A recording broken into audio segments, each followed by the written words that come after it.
Hello, Scorpio. This is Victoria, and I'm here with your April tarot forecast. As always, we'll be looking at your personal space and love life, your career space, and your work, and we'll get your guidance from the universe on how to best utilize the energy of the month of April. At the end, I'll post the messages from your personal interest to yourself, so make sure you stick around for that. We will begin with a quick oracle message, which is going to be the Sacred Traveler deck. So let's get started. These readings are for Sun, Moon, and Rising Scorpio. So if you're watching this for your sun sign, please check out videos for other placements as well. At this point, the majority of all the horoscopes are already published. I think I have 4 to go after this, and they will be published very shortly. All right, got your message. For those who are new, there's more info in the description box about my content and services. And of course, please subscribe not to miss any of the messages I do in the future. And what else? And for everybody who's watching, please hit that like button so it helps me spread the message. Wow. So Scorpio, you've got crossing bridges here.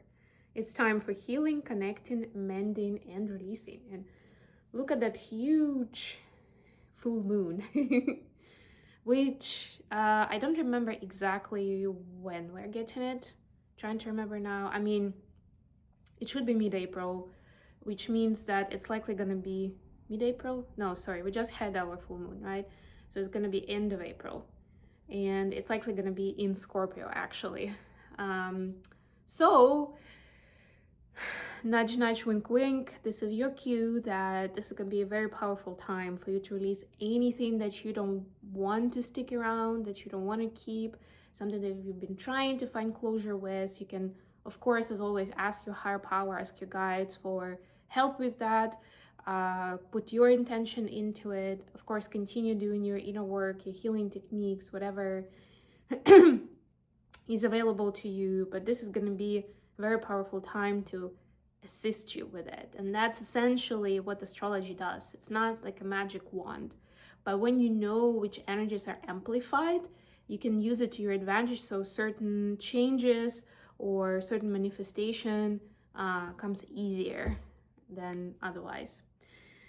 But I like that it's also about connecting.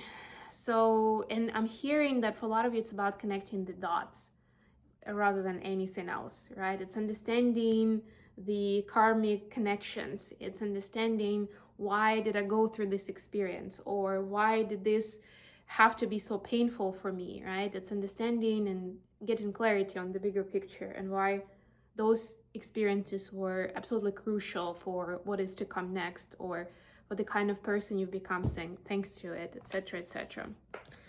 All right, let's go with tarot now. I'm using the Tarot Grand Lux. I should get reunited with all of my decks for May, so that's going to be an exciting time. I'm definitely going to be using decks that I haven't used for like almost a year at this point. I am planning to buy a new beautiful deck, which also should be available by the time I'm doing May readings.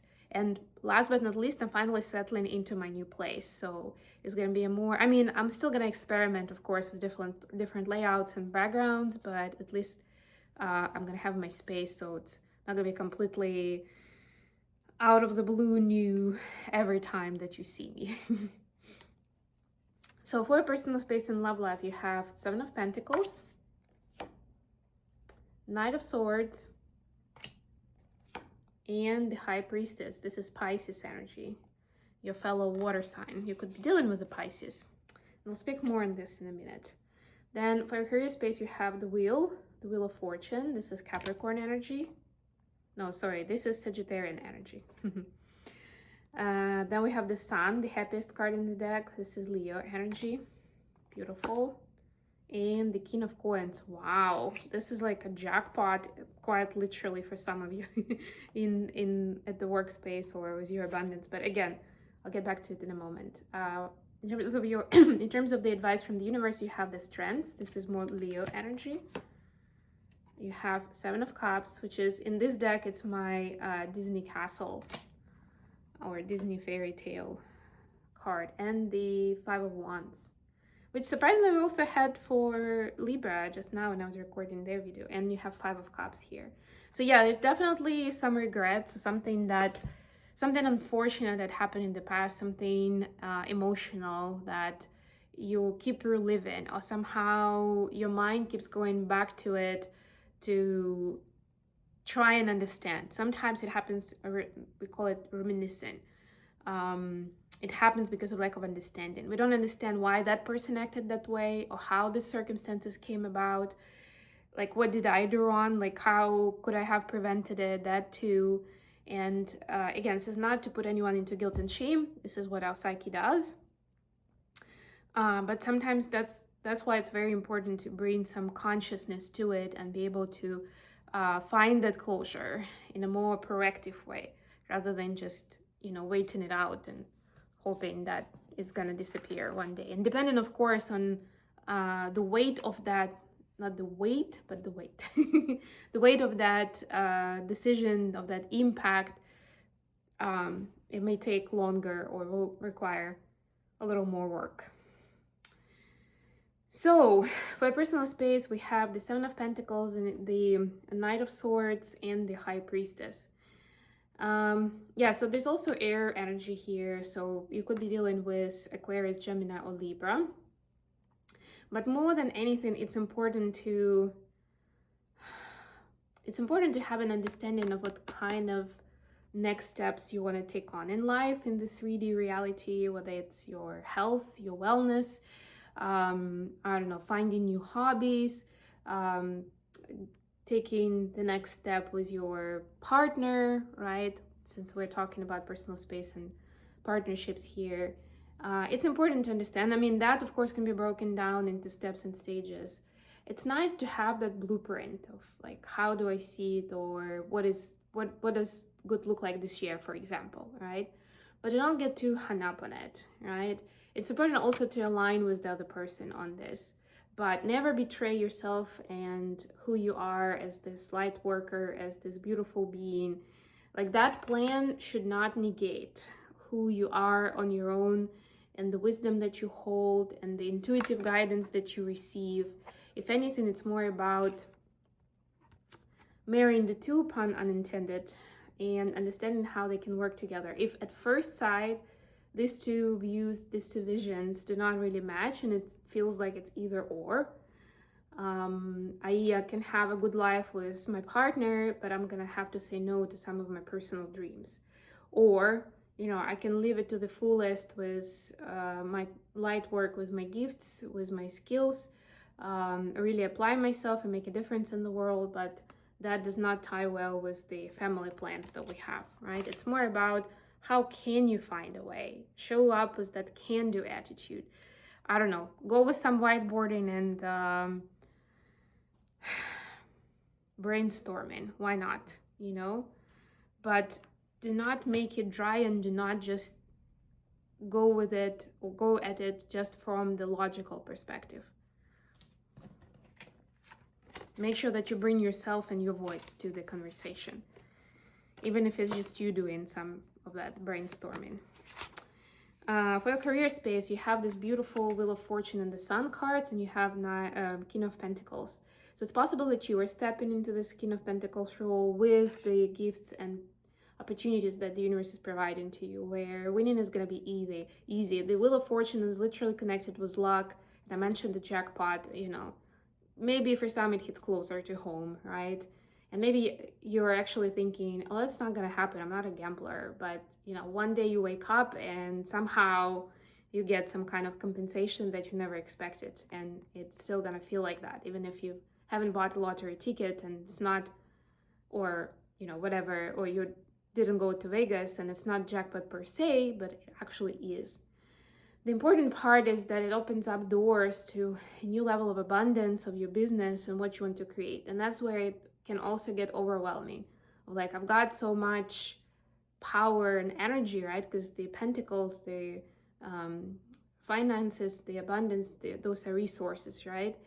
It's like, how do I handle it with responsibility, with grace, making a difference, all of these things. Instead of just spending, how do I apply them or eat in the best possible way?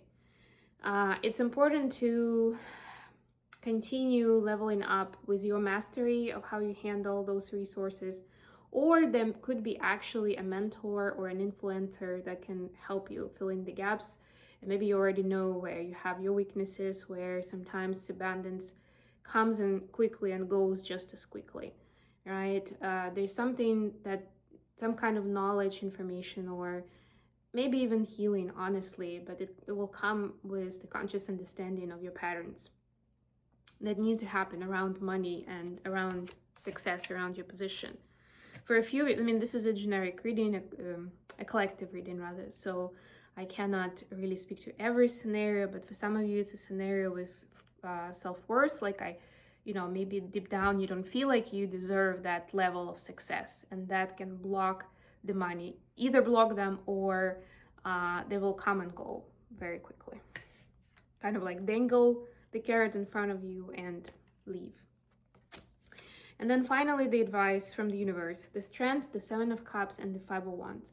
Anything is possible right now, but it's up to you to have the courage and the bravery to create your fairy tale life, and not to get too hung up on what is going on in the world, of what do people in your first surrounding expect from you, or the promises you already made and not wanting to break them.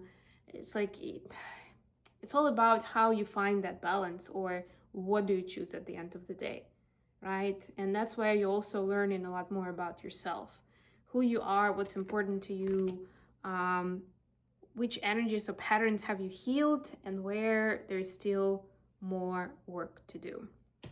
Okay, last but not least, the message for Scorpio from their person of interest. I apologize for sitting a little funny, maybe. Hopefully you can't really notice that. I got injured today, injured my leg, so I'm trying to nurse it and to hold it in a more favorable position for the leg, but that coincidentally makes it a little more difficult for me to keep a good posture and to sit in a stable position for the read. Okay, so we have Four of Swords, clarified by Five of Pentacles and King of Pentacles. Look at that. Your person definitely sees you as someone who is able to like really reign the area and like have all the success that is possible to have in the area that you're busy with, whether it's your occupation, your hobby, I don't know, the charity work that you do. Maybe you're homemaker and like a housewife or something, and or you're building a house full time, and that's really what you identify with. But whatever that is, your person definitely can see that you gaining mastery and being the greatest at it and doing it all. But they also understand that it kind of puts them into a more scarcity position, where they don't necessarily feel like they can match that, or they will be able to reach that greatness to be a worthy partner to you. So there's definitely a big disbalance here of where they see you and your potential, and where they see themselves and what they can offer as a partner, whether it's more about money or can be other resources. It can even be time and energy, right? Or maybe creative thinking, or whatever makes sense for your context. The main card is Four of Swords, so your person is definitely trying to find their connection to their higher power, understand what that looks like and how they can get some support from it, so it doesn't just make them feel either guilty or anxious or bored when they think about it. Whether it's religion or school of thought that they have grown up with, or maybe that they've acquired in the adult life, right? It's like reestablishing that relationship is what's key right now for them to also understand how to bring that support about when they need it most. But on the back of it, their main motivation is that they want to become a worthy partner for you.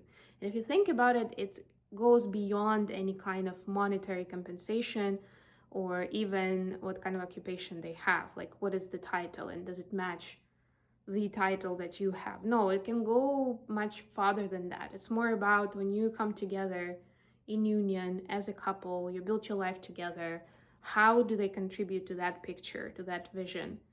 and if that's gonna be a satisfying match to what you bring to the table, whether it's tangible and practical, or it's something emotional, or it's the way you think and solve maybe problems, etc., etc. Okay, I'm gonna leave it here. I hope this was good for you, Scorpio. Thank you so much for joining me today. Please don't forget to like the video and subscribe to my channel. And until next time.